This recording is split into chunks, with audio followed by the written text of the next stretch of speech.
Agora vamos ao terceiro vídeo da nossa aula 6.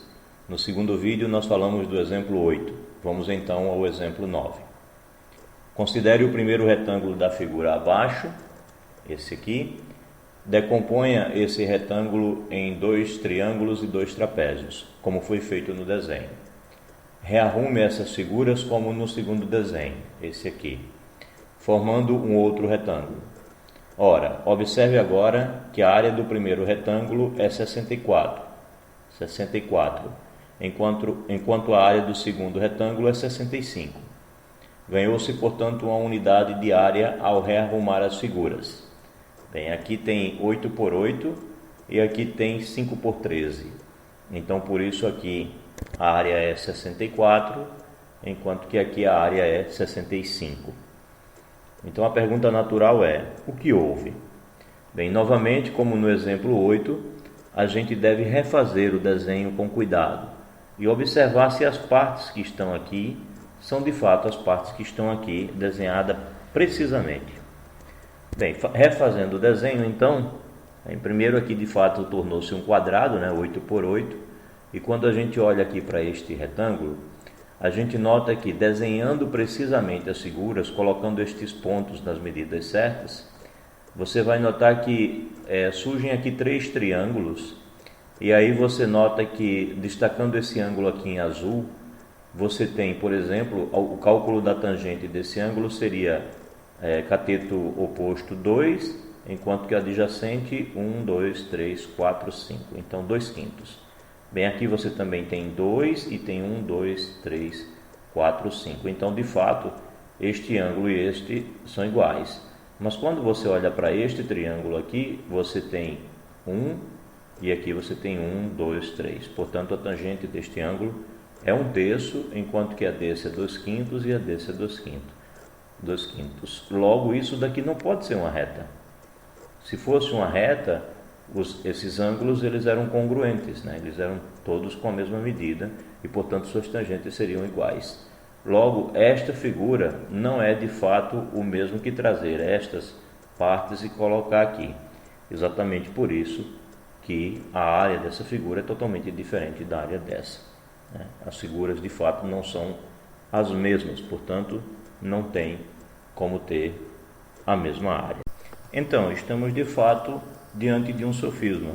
E o sofisma surge desde o início, quando ele diz que essa segunda figura é um rearranjo das partes dessa figura aqui. Então, quando a gente redesenhou, a gente percebeu que não, essa figura não é apenas um rearranjo dessa figura aqui. Bem, encerramos o conteúdo do capítulo 13 e vamos falar do conteúdo do capítulo 16. Um roteiro para provar um teorema. Bem, inspirado no livro do Polia, de 1994, está na referência do nosso livro-texto, vamos apresentar nossa tentativa de formular um roteiro de algumas atitudes que podem ser tomadas quando se está diante de um teorema que se pretende demonstrar.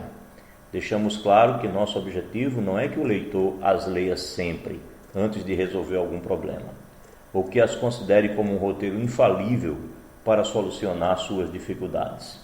Longe disso, tá certo? Que a gente já comentou várias vezes que de fato não existe receita para você demonstrar teoremas. Destacamos que essas dicas são de caráter geral, não são normas fixas ou rígidas e podem funcionar com mais eficácia para aqueles que aprenderam as técnicas de demonstração mais usuais que apresentamos anteriormente, nos vídeos anteriores, nos capítulos anteriores do nosso livro-texto, e que conhecem a teoria matemática satisfatória envolvida no teorema a ser demonstrado. Isso é importante, a experiência e o conhecimento da teoria que envolve o teorema que você está demonstrando. Ou seja, não tem outra saída, é estudar detalhadamente a teoria. Convém ressaltar que o tipo de atitude e de procedimento a serem tomados dependem de cada caso, da complexidade do tema, da pessoa que há de utilizá-los, de seu conhecimento adquirido ao longo dos anos, de sua experiência e inclinações pessoais. Talvez resolver problemas matemáticos possa se transformar numa arte para a qual seja possível ensinar algumas técnicas específicas, mas o sucesso depende principalmente de muita inspiração e de bastante transpiração. Então, de fato, para você resolver problemas matemáticos e para demonstrar teoremas, que é uma atividade equivalente, você precisa ter se empenhado muito, adquirido muito conhecimento. É muito trabalho que vai fazer com que você adquira esse conhecimento, e você também vai ter suas tendências. Você vai ter uma certa facilidade para lidar mais com a álgebra, outros com análise, outros com geometria. Você vai ter características suas, tendências suas, maior facilidade com alguns conteúdos, menor com outros. Trate isso de maneira natural, desenvolva seus próprios talentos. Então, o que fazer para demonstrar um teorema? O livro divide em 11 passos. Vamos ao primeiro.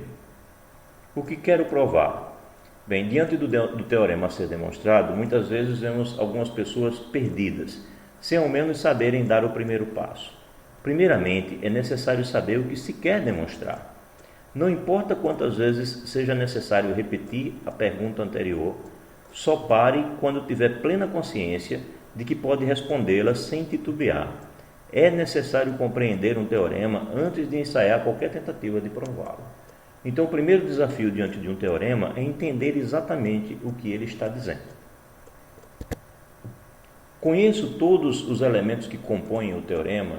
Estou empregando uma anotação adequada para entender o teorema e para usar na demonstração? Identifique precisamente e entenda a hipótese e a tese daquilo que deseja demonstrar. Então, quando você se pergunta, conheço todos os elementos que compõem o teorema, são esses elementos, a tese, as teses, às vezes, as hipóteses, o que realmente estão envolvidos. Quais são as coisas que eu quero demonstrar e o que é que eu tenho como verdade. É possível checar o teorema com alguns exemplos. Uma pergunta, né? É possível checar o teorema com alguns exemplos?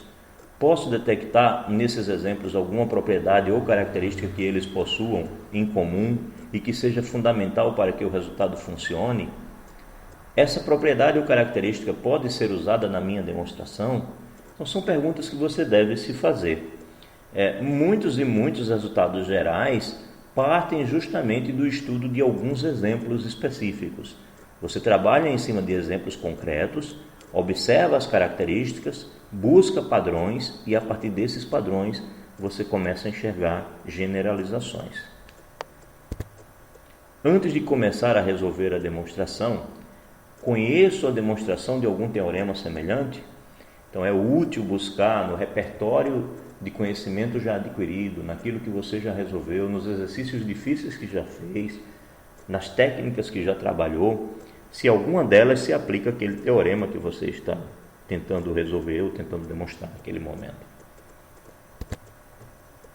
Caso conheça algum teorema parecido, posso utilizar a técnica de demonstração que conheço para esse teorema?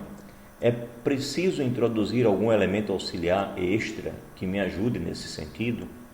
Então, se você reconhece que conhece outros teoremas, outras técnicas que podem ser adaptadas àquele teu resultado, você deve buscar ver se há elementos extras. Você pode ver se há necessidade de acrescentar hipóteses, se há a possibilidade de diminuir hipóteses, se a partir do resultado que você tem dá para chegar a uma tese ainda maior, ou se a tese é pretensiosa demais e você pode diminuí-la. Todos esses são passos que devem ser considerados. É necessário reenunciar o teorema de modo que fique mais simples de ser manipulado? Será que preciso resolver um problema mais simples? Como citei anteriormente, talvez aumentar hipóteses ou diminuir teses, com algum caso particular do original, de forma que esse procedimento me dê argumentos a mais para fazer a demonstração. Bem, então, são coisas que você tem que ir avaliando durante a demonstração. Esboce um esquema de demonstração levando em conta todas as respostas às perguntas anteriores. Então, apesar desse não ser um roteiro fixo, mas ele com certeza vai se adaptar à maioria das questões que você enfrentar ao tentar demonstrar um teorema. O teorema depende de casos particulares, é uma pergunta que você deve se fazer. É preciso dividir a demonstração em alguns casos distintos? preciso usar demonstrações diferentes em cada caso, nós tratamos aqui casos em que as hipóteses ou as teses elas são sentenças compostas, né? Unidas por conectivos, ora o conectivo ou, ora o conectivo e em alguns casos a gente deixou claro que demonstrar um resultado geral às vezes significa exatamente demonstrar vários pequenos resultados.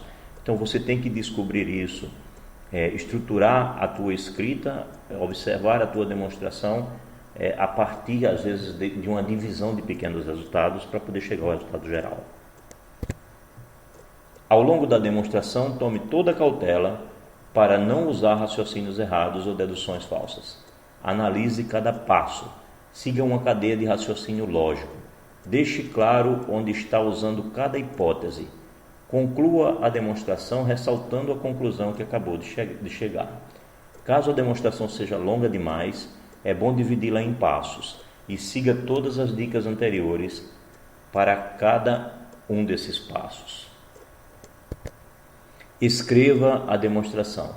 Esse passo é tão importante como fazer a demonstração.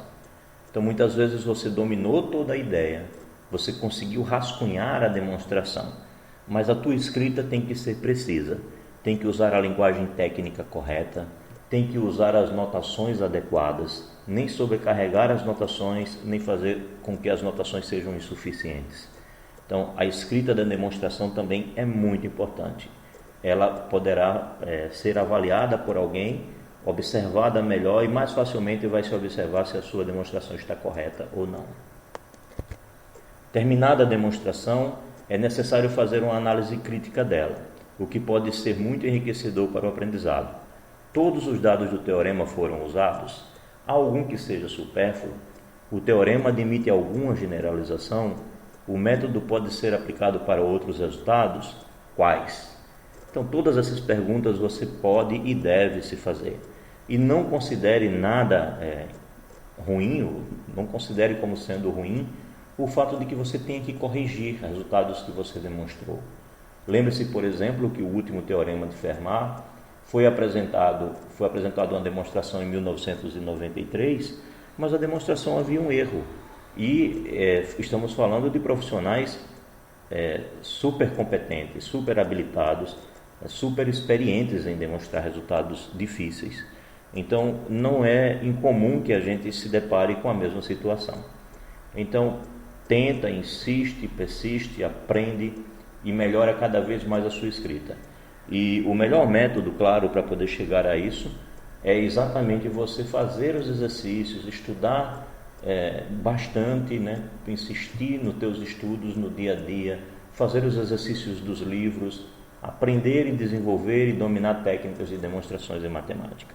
Isso vai te levar a uma habilidade e desenvolver um talento que possivelmente você já tem. Bem, terminamos aqui o nosso vídeo, o nosso último vídeo da aula 6 e certamente o nosso último vídeo desse nosso curso. Obrigado, estudem e qualquer dúvida procurem os professores ou os monitores. Obrigado.